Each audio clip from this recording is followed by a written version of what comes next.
the nature of God. Notice this phrase, that the Lord is gracious and merciful, slow to anger, abounding in love, and relenting from calamity. This phrase is used no less than 7 times in the Old Testament.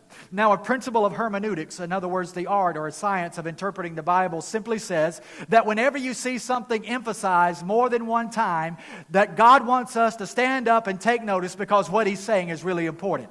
And when something is emphasized 7 times, how many know it's important to see what's happening there and to know? And so let's just take just a few minutes and go through these. And we don't have a whole lot of time to spend on each one of them. But first of all, Jonah says, God, you are gracious and merciful. Gracious describes God's longing for His creation. God has a furious longing, a yearning that His creation might be reconciled to Himself.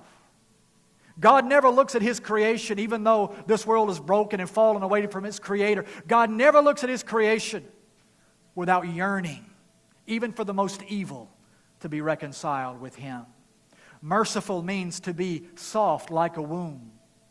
In other words, it describes the compassion of a mother for her child, that sacrificial aspect, that nurturing aspect. Taking together what we find gracious and merciful, it simply portrays a picture of God that is yearning and greatly desiring to nurture, to care for, to protect, to love His creation. It speaks of God's tenderness. Ladies, where do you think that you get that spirit of tenderness from?